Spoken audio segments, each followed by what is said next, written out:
If you do not want to invest money in your business, then maybe being a business owner isn't for you. If you do not want to take risks, then maybe being a business owner isn't for you. Got to feed it cash. Yeah, if you don't want cash. to feed the time, you don't want to feed the money, then it ain't for you. So next question we've got from Donna Carson, and she has asked, how do I make the leap from my current full-time job to working full-time on my side hustle? What are the processes in taking that leap? Okay, so great question there from Donna. I'm sure there's loads of people listening to the podcast that are looking to jump out of that job environment and jump into having their own business full time. So there's a few things that we'll go over here. One of the things that's really important is that when you first start a business, your business is very much like a baby. And people that have been to my events will have heard me say this before, right? And when you look at your business, it's a little baby. It's crying out for your time. It's screaming for your attention. Feed me, feed me. Yeah, feed me, right? The baby is saying, feed me. Now, the problem is, if you had a little baby and you went to work all day, 8-9 hours a day, and you didn't look after the baby wouldn't do too well, right? And that's what typically happens. People come up with their idea, their side hustle, their business, and they forget to invest in that business. And in order for that baby to grow up, which is the aim of the game, you've got to feed it two things. You've got to feed that baby, not baby food, because it don't eat baby food. You've got to feed that baby cash, i.e. investment, and you've also got to feed that baby time. So when you have a business which is a side hustle, think of it like a baby and say, how am I going to invest in that business to move it along faster? And really look at what's your budget for that business. Secondly, how are you going to invest time? And how are you budgeting your time? Because they are the two currencies of business. That's what we need to give the baby. And if we give the baby the money, we give the baby the time, the baby goes from being a baby to being a toddler, to being a young adult, to growing up. We'll skip the teenager phase. And it grows up to being, someone that looks after you, right? And that's essentially what growing a business is all about. It's a commercial enterprise. And you want not to be chained to the business. You want the business to be looking after you. So remember, you've got to feed your baby, your business time. You've got to feed your baby money. Now that you've got that forefront of mind, which is really important, the aim of the game is to generate enough revenue that your business baby can overtake your job current income. That's the way you've got to look at it. How can you generate enough revenue in your side hustle to overtake what you're currently paid in your job? And if you look at that, then you break down, all right, okay, I've got to have my product sorted out. So this is when you then get to the foundations. We teach startup foundations. We have a program called Business Circle, really good for it. And what we look at is who is going to be your target market? What is it you're going to offer them? How are you going to reach them and find them? What is it you're going to say to influence them and actually have a compelling message? How many people do you need to speak to, and how many offers do you need to make? Now, we take people over that process of how to do it, but I'm going to simplify it for you very quickly, right? So you want to grow a business, there's two things you've got to do. One, you've got to speak to people. You've got to go and have a lot of conversations. So how can you speak to more people about your products and your services? And number two, you've got to make more offers. So that means you physically got to speak to people, take them on a journey where you make them an offer. So there, the success of your business is based on those two things. How many people am I speaking to about my products or services? How many offers am I making? So now you have to look at, in your time available, how can I do those two things as frequently as possible to get me in a place where my income can overtake what I'm earning at my job? Now we look at it as like, right, okay, so if you've got a product that's £1,000 and you're currently working in your job 8 hours a day, 5 days a week, and you're spending 40 hours a week working in your job, then you've got weekends, you've got evenings to go and offer your products and services and speak to people about your products and services. Now, if your current product or service that you've got is £1,000 and you earn £3,000 a month in your job, you've got to sell 3 products or services to match the revenue of what you would have earned at your job. That's the revenue. What you have to remember is, how much is it going to cost you to deliver those products and services? So let's say £3,000 worth of sales, £1,500 worth of costs. You still only got £1,500 worth of profit, which means that you can't quit your job yet because your job's paying you $3,000 and you've only got 1,500 quid. So you've replaced 50% of your job. So what could you do? What you could do is you could be smart about it. And I've said this to many people. I was just in Thailand with quite a few people actually that were in well-paid jobs that want to quit them.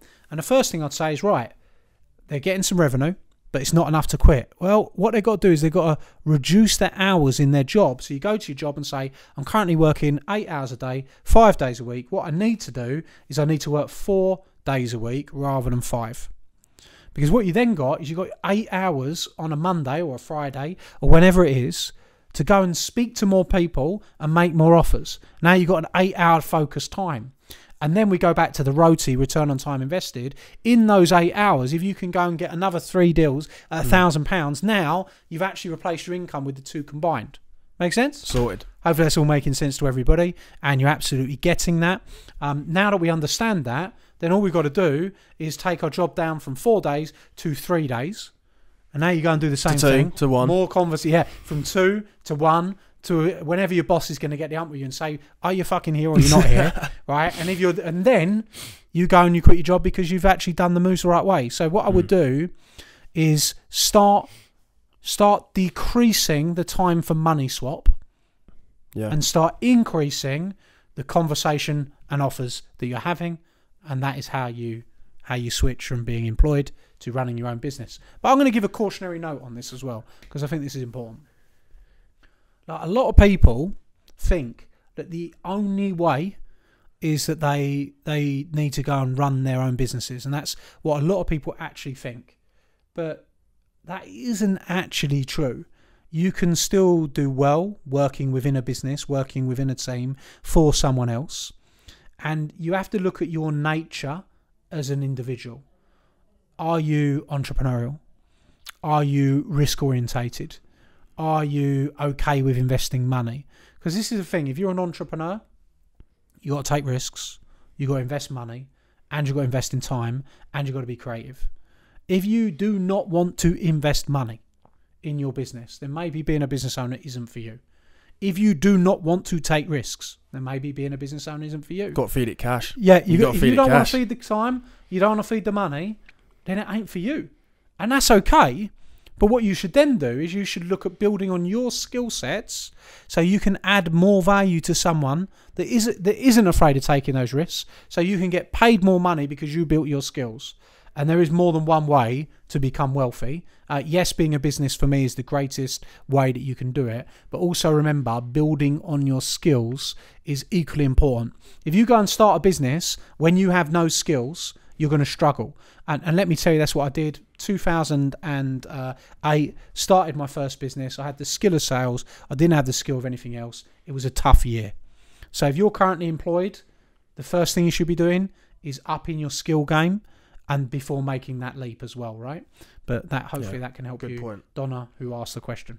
No, brilliant. Yeah, no, really great points there. Have we got time for one more? Yeah, let's go for one more. Let's hit one more. Yeah, love it. This is from Dion, and she has asked, my biggest issue is boundaries. How do I stop people pleasing? Yeah, so I love that question. I think that's something that loads and loads and loads of people suffer with. They really, really struggle with it. And I think that there's nothing wrong actually with being a people pleaser to a degree, but the people you've got to please are the people that invest in you, whether that's time, whether that's money, and actually keeping some of your core elements of being a people pleaser is great if you deliver an amazing client service. So it's not such a bad thing to be a people pleaser. It's only a bad thing when you're trying to please people that are not your clients, that are not adding any value to, they're not doing any business with you, and then that's when it becomes a problem. So you're investing your time. It's not moving the arrow. It's not moving the arrow forward in the wrong areas. So what I would suggest you do is I would actually look at the first thing you got to do is you got to set your boundaries. That's the first thing you got to do. You got to have what we call the do's and the don'ts. So what are you happy to do? And what are you happy to not do? And the reality is most people have never ever sat down and written that down with regards to their clients, with regards to their employees, with regards to their partners, whatever it is, relationship, businesses. Friends, yeah. None have ever said that, right? And they haven't actually written them down. But if you actually literally took the time to sit down and write down, hey, these are my do's. I'm happy to do this. I'm happy not to do this. Like, this is what I don't want to do. And then you can make it very, very clear. And then what you do is, after you've got your do's and your don'ts, write your why. Why do you not want to do that? Why are you happy to do that? And now you've got your do's, your don'ts, and your whys. Because you need your whys to explain to the people that you're trying to people please. Hey, look, one of the things I've said I'm not going to do is this. And the reason I don't do this is nothing to do with you. It's because of this. And I'm trying to do this and achieve this. Yeah. And then when you explain that, people are like, yeah, no problem. Like, I totally understand. People will respect your boundaries if you set them. So I would say, from a very practical thing you can do is write down where you're. So this is, you're saying boundaries. Does the question give more context or not about boundaries? Just says her biggest issue is boundaries. How do I stop people pleasing? So I guess, letting it could people be clients, too far in, or could be relationships. Yeah. It could be someone's other half. It could be their family. Yeah. I think that people will respect boundaries when you explain why the boundaries are in place. So understand, what are your boundaries, first of all, and why are you setting the boundaries there? So if your boundaries are ever tested, you don't come across as arrogant. You don't come across as being horrible. You simply come across as somebody that set a boundary for a reason. You've got a clear argument as to why. And you can explain that. And very few people will test that if you do that. And if they do test it, you can say, well, look, I'm doing that for that reason. And, I respect your opinion, but that's where we're at, and that's why we're doing it. And people will understand. So actually, physically, and this is, again, so I'm going to say this because it's really important. Most entrepreneurs go wrong because they never, ever take a breath and take a step back and say, hey, I'm going to map this out. I'm going to strategize what my boundaries are. Like, most entrepreneurs have never done that because most of them have not had coaching, yeah? But look, if you've had coaching, that's something a great coach will get you to figure out, because it will help you. But if you haven't got a coach right now, that's something that you can step out and you can work on that. Now, by setting those boundaries and spending an hour doing that exercise, you will save yourself probably an hour a day, which is 5 hours a week in your business for the next 52 weeks, and save yourself hundreds of hours by taking that step out to do it. So my advice was, step out, take a moment, set the boundaries, do's, don'ts, whys, bang. Bang. Now you're done. Brilliant. Yeah, figure out what they got to be, and then you can tell people, like, this is that, this is that. Then you can communicate. Yeah. Brilliant. Yeah. Thank you for that. I don't know, I think you answered it brilliantly, So great questions today on procrastination, boundaries. Yeah, as well, which is, and taking the leap from how you take and actually that. how you quit your job, right? Yeah. So look, there's lots of different things. Those of you that have been listening to Business Growth Secrets, I just want to say a big thank you, actually, because many of you have been listening for years and years and years and years. We're now 300 odd episodes in. I don't even know how many. Mega. We've done tons and tons of episodes. And what we want to do is we want to communicate with you more. We want to help you more, want to impact you more, want to influence you more, and really want to be able to serve you at a higher level. And the best way for us to do that is actually for you to send in where your challenges are. Now, when we look at business challenges are replicable across all different industries. Maybe you've got a challenge right now with getting new leads into your business and you're not sure how to solve it. Perhaps you've got a challenge with you're trying things on social media and they're not quite working for you. Maybe you've got some challenges around your team, building a team. Maybe your team are not showing up. Maybe your team are not helping you. Maybe your team are not dealing with problems, whatever it might be. Maybe you've got some big problems in sales, asking for the business, closing the business. Perhaps you've got a problem with your culture within your business. There could be many different things. What I want to let you know is that we are recording these episodes to help you. And the way that you submit questions, we're going to give you 2 different ways that you can submit the questions. First and foremost, you can go on to Big Business Entrepreneurs Group on School. School is spelled SKOOL, and this is a community platform where you can go and hang out with thousands of people that we're helping to grow their businesses, and you can ask your questions there. Ask away. Ask Get away. them in. Get them in. Alternatively, you can go to either my Instagram or my LinkedIn, and you can drop me a direct message. On both of those, the Instagram and LinkedIn is Adam Stott Coach. That's ADAMSTOTT, Coach at the end. Okay, and you can ask away. Ask what questions you want. My team will pick those up. Make sure these questions get asked so we can help you in your business to really help you grow, get to that next stage, get to that next level. We will still be having the celeb interviews on here. We'll still be having me interviewing people that are growing their businesses, because I know you love those. But we're going to put in many of these episodes where I really answer your questions. Today's questions have been on procrastination, have been on boundaries, and have been on quitting your job. If you know anybody that suffers with any of those three things, make sure you go and share this episode. The only way that this episode grows is by shares, because we don't run ads or anything for it. Yeah, so go and share it out. Find someone that needs a bit of help, and I look forward to answering your questions on the next episode of Business Growth Secrets. Thanks, guys. Thanks, everyone, and thanks Charlie, for helping us out and reading them out. It's been awesome. Cheers, guys. And look forward to hearing your next questions.